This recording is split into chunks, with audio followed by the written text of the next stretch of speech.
परमादरणीय सुंदर साजी सनंदा प्रकरण 21 चौपाई नंबर 40। दिला पाको जोलो हुए नहीं, कहा होए बजदो परसिद होए।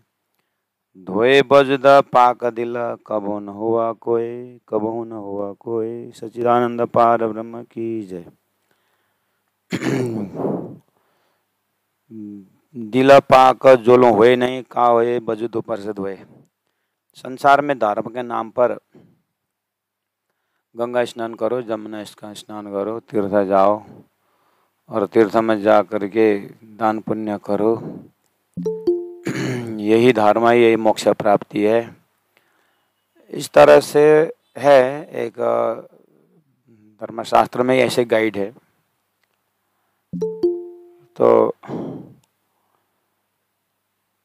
धर्मशास्त्र में ही पीछे जा कर के ऐसा भी है कि ये सब जरूरत है। तीर्थ जाना, भंडारा देना और गंगा स्नान करना, ये धार्मिक स्थान, ये सब संतों का चरण आशीर्वाद सब ठीक है। और इससे मोक्ष ही मिलेगा ऐसा नहीं है।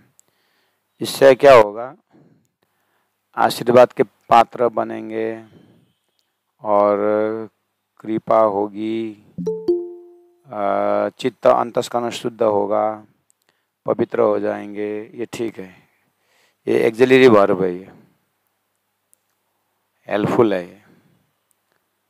लेकिन नाश्रणम कारण मुक्ते दर्शनानि न कारणम।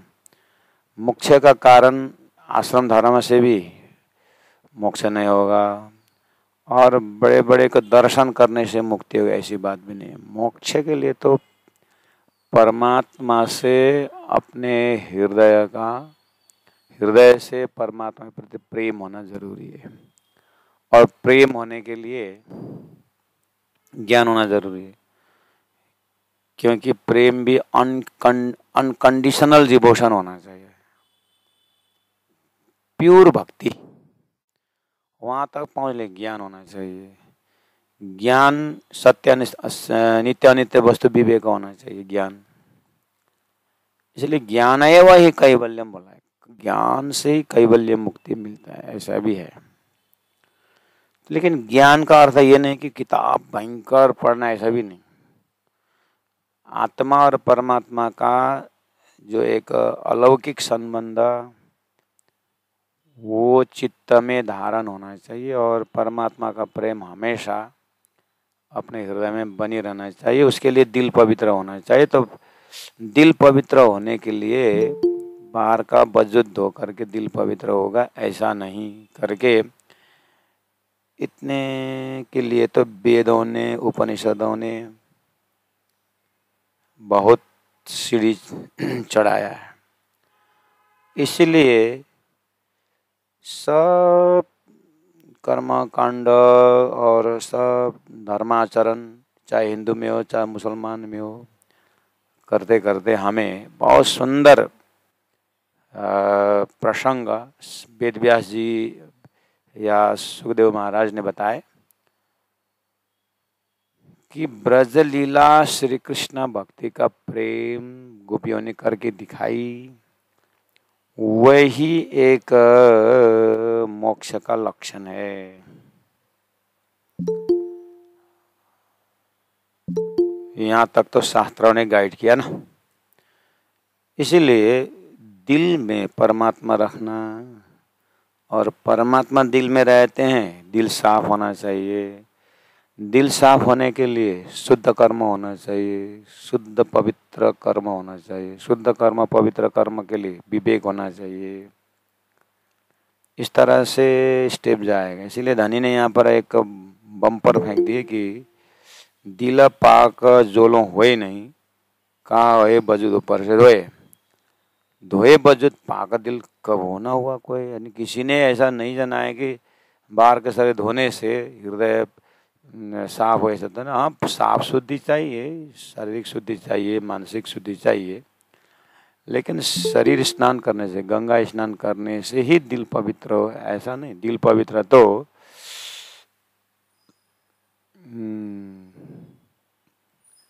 निषिद्ध ग्रह प्रेम सौ श्री गुल स्वरूप के चरण निर्मल होना यही सो और धाम वर्णन, धानी का चरण और धाम वर्णन, इससे दिल पवित्र होता है, ऐसा बोला है।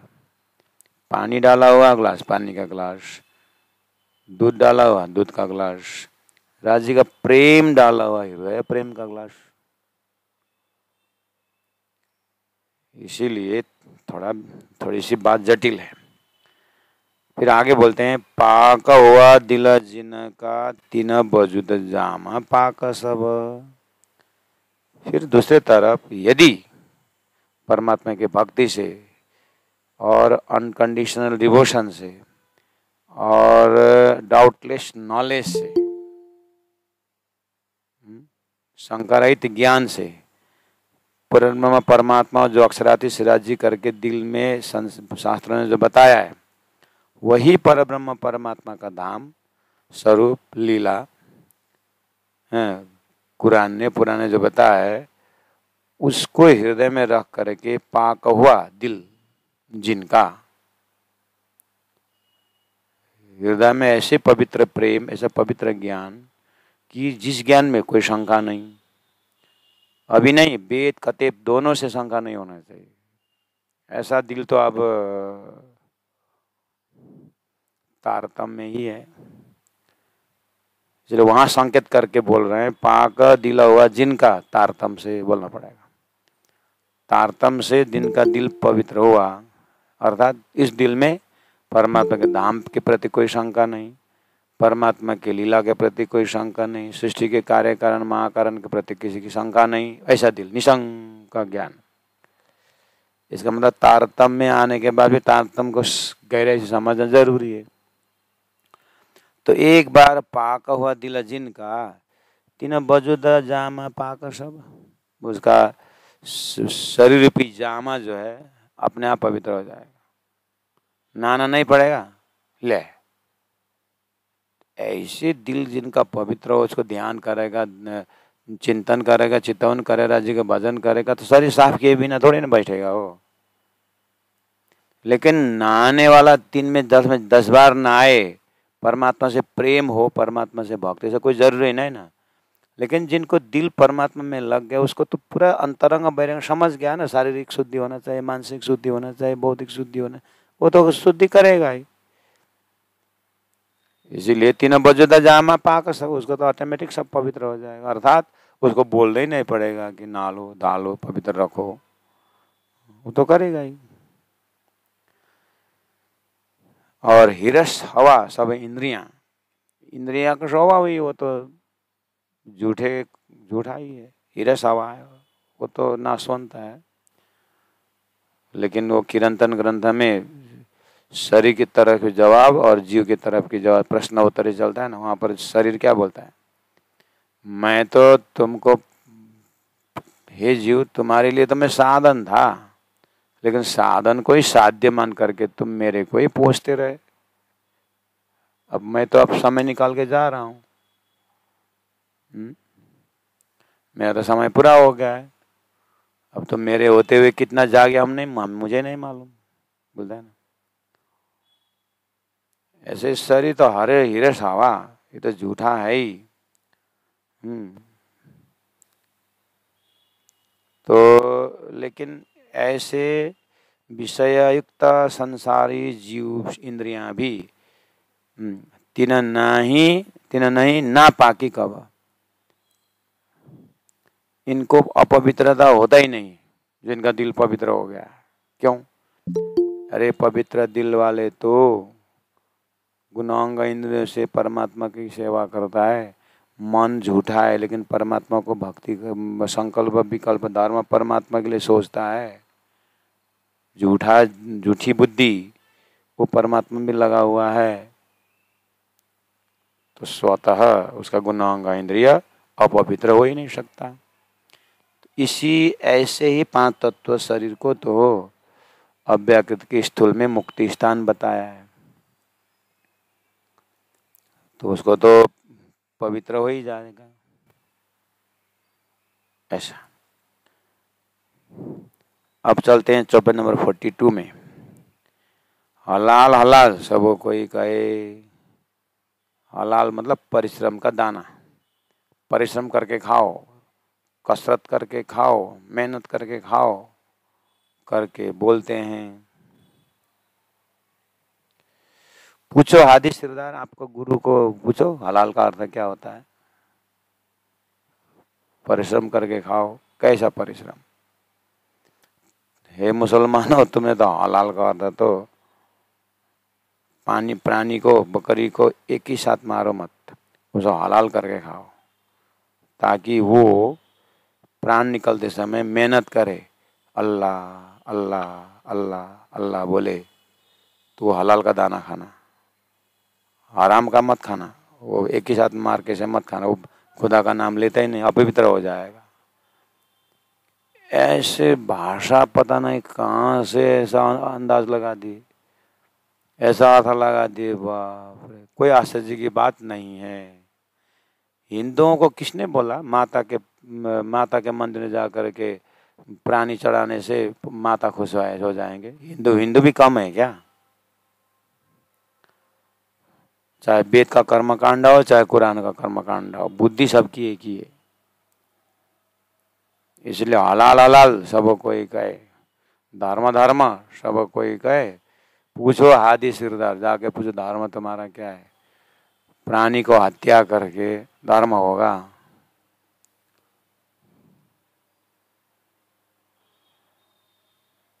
तो धनी कहते हैं, जिन दिल हुआ आरसा का, जिनका दिल हक का अरश हुआ, परमात्मा का धाम हुआ, तीन दूनी करी मुर्दार, उन्होंने तो ये सृष्टि को तो मुर्दार शमशान घाट बना दिया है। उनको यहाँ दिल ही नहीं लगता है। उसको हलाल तो लास्ट में क्या होगा, उसको तो परमात्मा का नाम हलाल, परमात्मा का नाम में मेहनत करना, परमात्मा का काम, वो मेहनत हो, राज्य का मेहनत का दाना खाना, परमात्मा के ऊपर मेहनत किया हो, परमात्मा को प्राप्त करने के लिए मैं तपस्वी के दाना, ये अर्थ था। इसलिए पूछो तुम्हारा सच्चा गुरु को, वो क्या अर्थ लगाते हैं। तो सच्चा गुरु कौन हो सकता है? सदगुरु। जिना दिल हो आरस का, तीना दूनी करी मुर्दार। और तुमने संसार को ही परम धाम बना दिया, संसार को ही अखंड मान लिया, तो अब मुर्दार क्या बनाओगे। तो संसार को मुर्दार बनाए बिना तो ये सब संसार को कौन शमशान घाट बना सकता है। एक मोमिन बना सकते हैं, ब्रह्म सृष्टि बना सकते हैं। अर्थात मुर्दार मतलब इससे दिल पूरी तरह उठाने का। तो ठीक है, तो ऐसा दिल का इतना महत्व दिया है, तो ये संसार में तो आम खास खासल खास है, जीव सृष्टि, उससे ब्रह्म सृष्टि है। तो इन तीनों सृष्टि में किसको दिल को मतलब परमात्मा ने धाम बनाया है। हाँ, कुरान में स्पष्ट लिखा हुआ है, मोमिन का दिल ही खुदा का धाम है, लिखा हुआ है। मोमिन का दिल ही परमात्मा को घर बनाया है। भगवान श्री कृष्ण ने गीता में, मैं सबके ऊपर बराबर हूँ लेकिन भक्त के लिए स्पेशल हूँ बोलते हैं। वो भक्त के लिए स्पेशल हूँ, कौन सा भक्त है वो? सब बराबर होते भी तो स्पेशल की बात कही ना। हो सृष्टि में सब आत्मा होते हुए भी एक स्पेशल आत्मा है जो परमधाम के ब्रह्म आत्मा है, उसको कुरान में मोमिन करके कहा है। अब स्पेशल है करके लोगों ने हम मोमिन करके रंग न रूप, आचरण न विचार, बस मोमिन मोमिन कहला है। तो प्राण जी बोलते हैं, तुम लोगों ने मोमिन का अर्थ समझा जो मोहम्मद ने मोमिन शब्द प्रयोग किया है, किसके लिए किया है? दिल और सम मोमिन कया, मोमिन को दिल को धाम करके कहा। ये मोमिन कौन सा है? तुम्हारा ये काट मार वाला स्वार्थी वाला खून पीते दूसरों को हैं, हत्या करते हो, ऐसा दिल खुदा ने मोहम्मद ने ऐसे दिल को खुदा का धाम बना बताया है? पागल हो तुम, मोहम्मद को बदनाम कर रहे हो तुम। दिला और ऐसा मोमिन कहा तीता आय अकशुबान, वो मोमिन के दिल में सुबान दयालु परमात्मा आएंगे करके बोला है। तो ऐसा दिल है जहाँ परमात्मा का आसन लगाया, परमात्मा जिसको आसन बनाया, वो तो परमात्मा के ही आत्मा मोमिन है जो परमात्मा को लेके धरती में आएंगे, फरदा रोज क़यामत में आएंगे। वो भी तो देखो। तो कहने का मतलब परमधाम के ब्रह्मा आत्मा ही, ब्रह्मा आत्माओं के हृदय में ही सुभान है। सोया हुआ शरीर के अंतस्करण में ही जागृत है, जागृत का सामग्री है। लेकिन वो सपना देखने जाता है तो सपना में एक शरीर खड़ा हो जाता है, उस सपना के दिल में जागृत का कुछ भी नहीं रहता क्योंकि अस्तित्वहीन है। हाँ, ये जो खेल सपना देख रहा है ये लौट के अगर सोया हुआ शरीर में आएगा तो यहाँ इसको मिलेगा कि जागृत का खजाना। ऐसे ही राज्य के हुक्म से अक्षर द्वारा जो सपना रचा है, सपना के जीव को उस परमात्मा का दिल की बातें सपना के जीव में नहीं है। हाँ, ये सपना देखने के लिए ब्रह्मा आत्माओं की सुरता आई है। वो सुरता मोमिन है, वो सुरता मोमिन ही उनको अगर परात्म का दर्शन हुआ, परात्म मिला, तो वो परात्म में खुदा का परमात्मा का धाम है। वो अरश दिल अरशम मोमिन कया तीत आए हक शुबान, वहाँ परमात्मा रहते हैं। तुम्हारा झूठे इंद्रिया में नहीं रहते हैं, झूठे दिल में रहते हैं, नहीं रहते हैं। और वो मोमिन का दिल को तो वो तो सो दिल पाक औरों को करे, वो तो दूसरों का भी दिल पवित्र करता है। वो ब्रह्म सृष्टि तो जाए देखो मगज कुरान, कुरान का गुया अर्थ जाके हकीकत मजल में है, ऐसा अर्थ वहाँ है। तुमने खोल के पढ़ा है? तुम पढ़ते हो। जिस तरह सुंदर साथ ने वाणी की गहराई नहीं पढ़े, उसी तरह हिंदुओं ने गीता नहीं पढ़े, उसी तरह मुसलमानों ने कुरान नहीं पढ़े। बस तो दिया हुआ खजाना तो कोई लेते नहीं।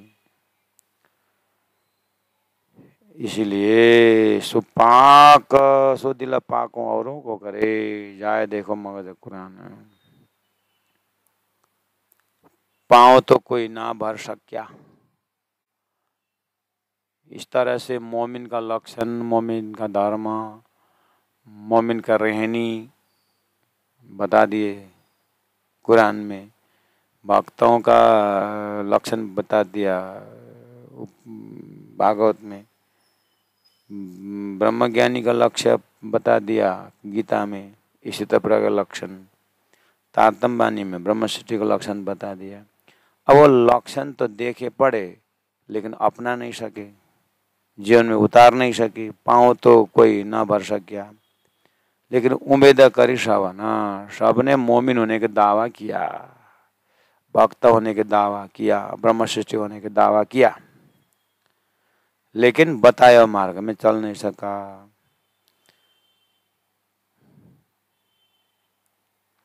तो मोहम्मद बोल रहे हैं पाँव तो कोई न भर सकिया, उम्मीद करी सबना, सो मोहम्मद मेहदी आए के नियत पहुंचाई थी ना।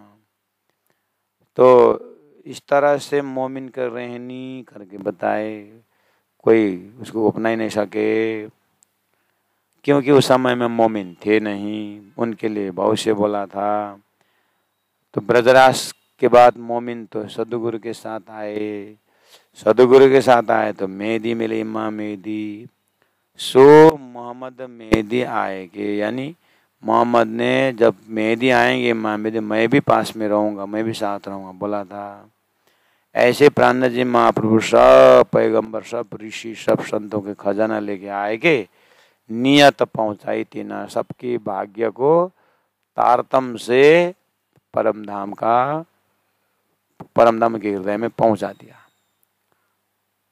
नियत उनके भाग्य को पहुंचाई थी ना, वो जो उन्होंने पाँव तो कोई नहीं न भर सका, उस ब्रह्म धाम को तो बस सुने चल नहीं सके, लेकिन तारतम ने लिया करके लक्ष्य दिया, परदा सदा प्रेम लक्षण भक्ति दिया, तारतम दिया तो तारतम ने उनके भाग्य को वहां पहुंचा दिया।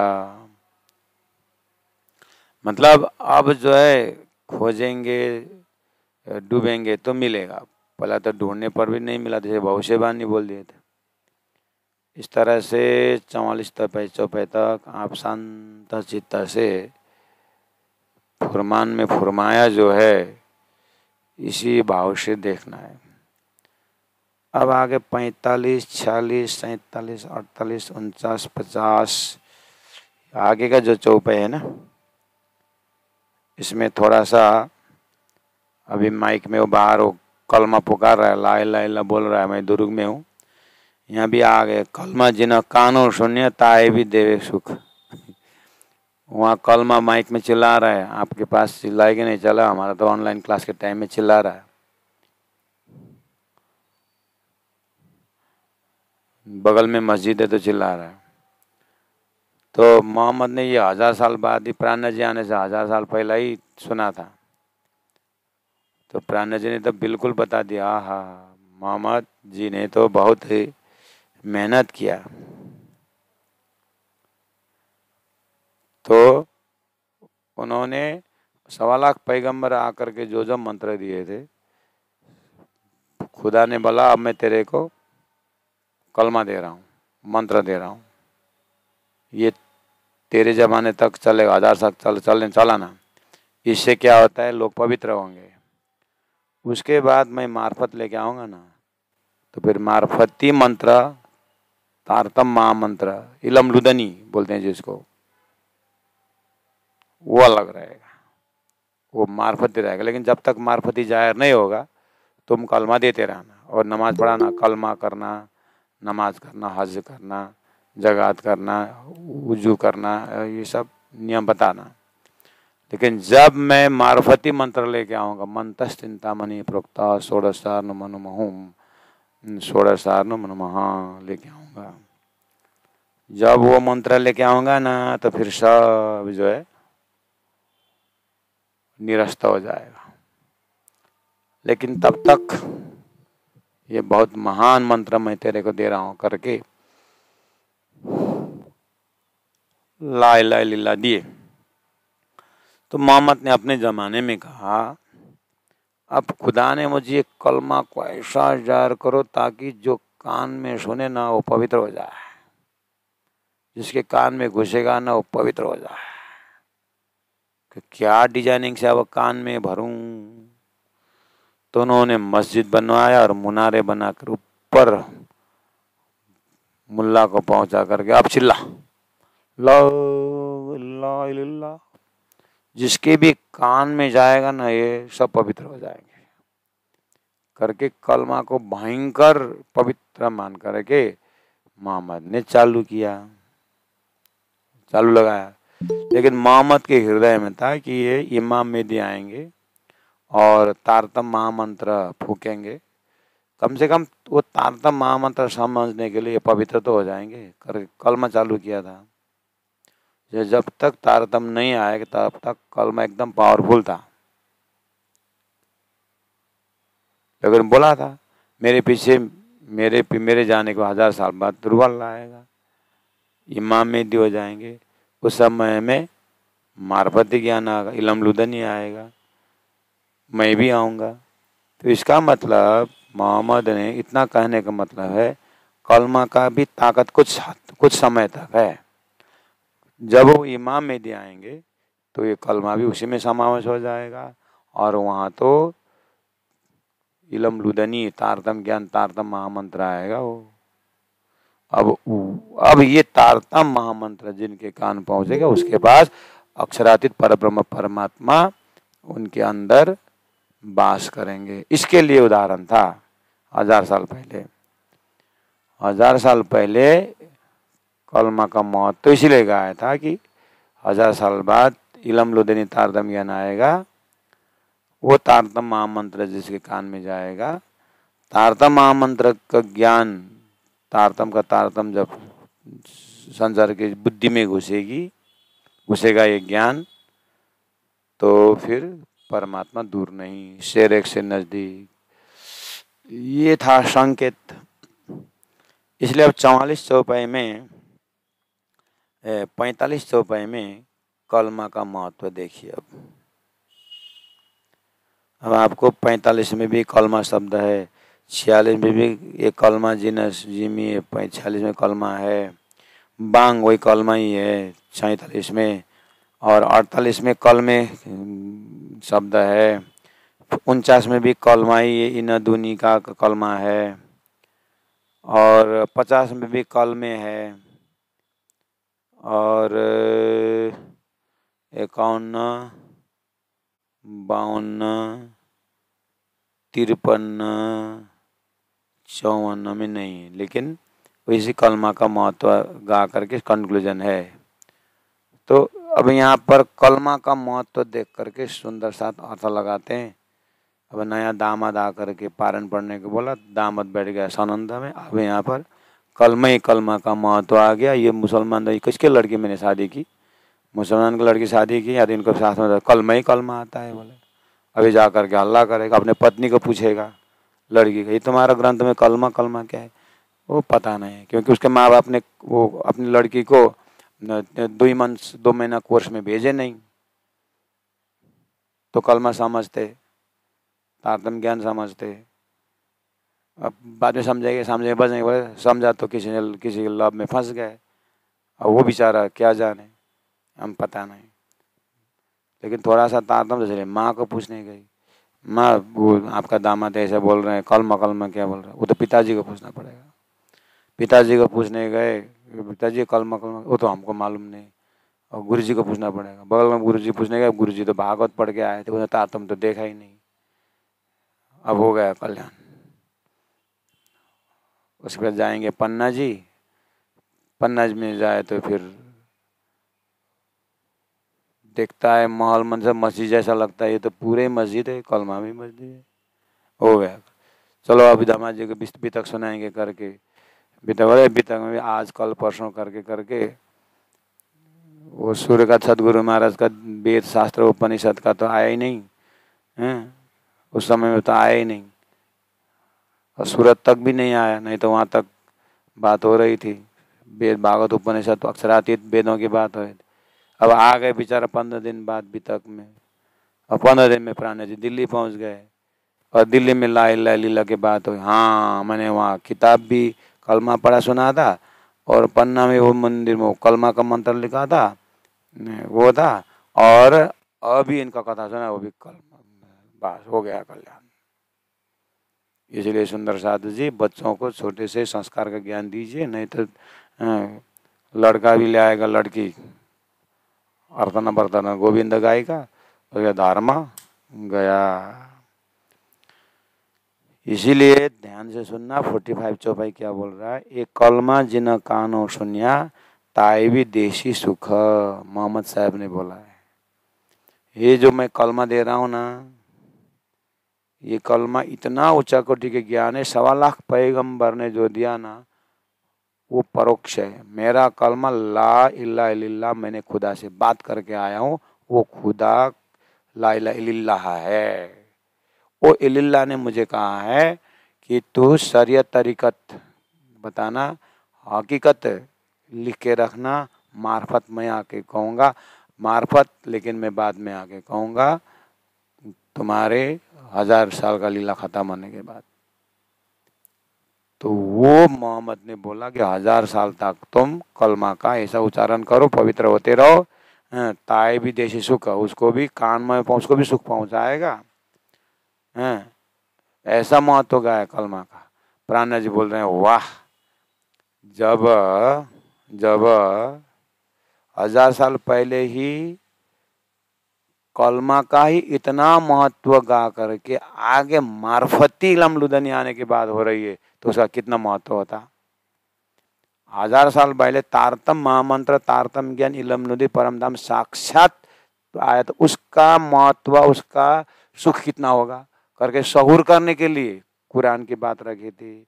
हमारे सुंदर साथ प्रचारक लोगों ने भी कलमा बोल के कलमा का ही बात बोले। ये है बिना इलम का, बिना गुरु परंपरा का ज्ञान स्वाध्याय करने से ऐसा होता है।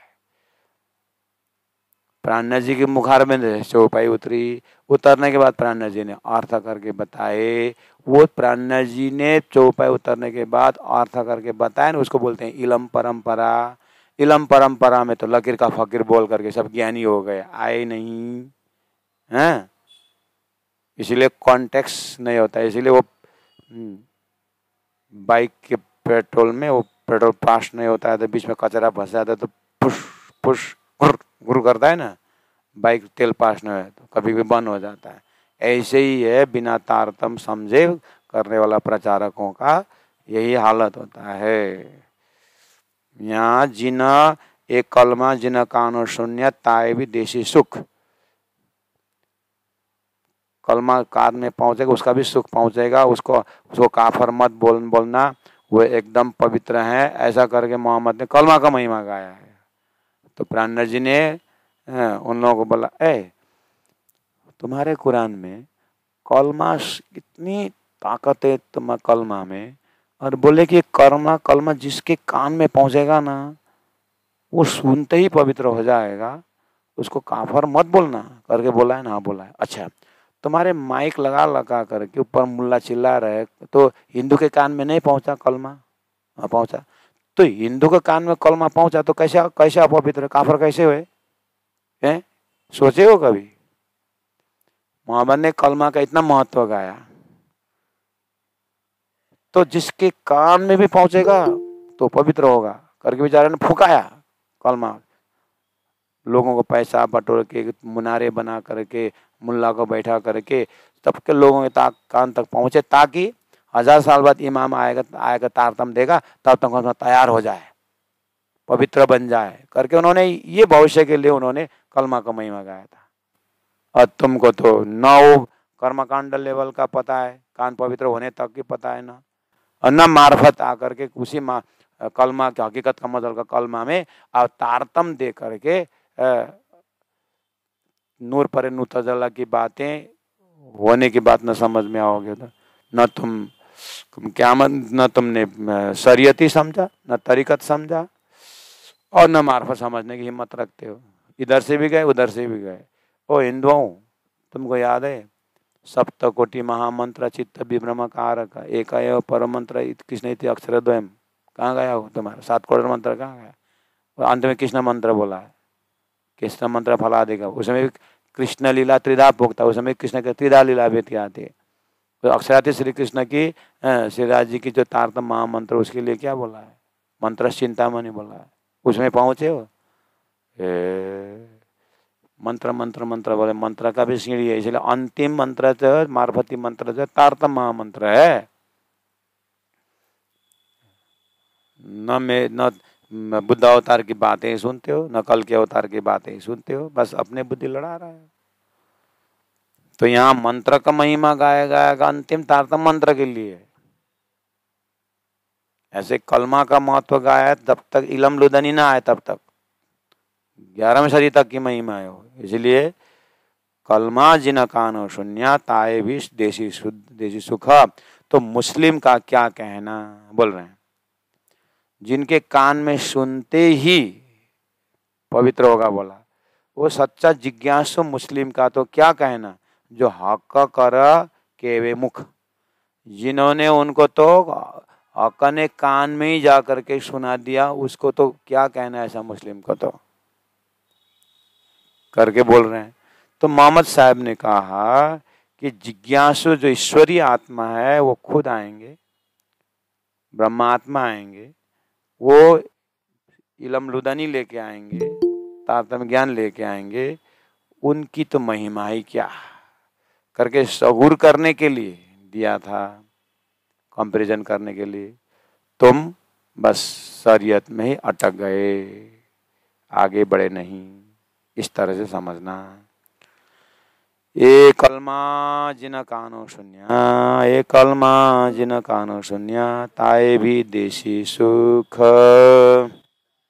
विदेशी तो मुस्लिम सुख। का क्या कहना, जो हक कर के वे मुख, जो हक कर के वे मुख। बोलो श्री प्राणनाथ प्यारे की जय। चरण जी।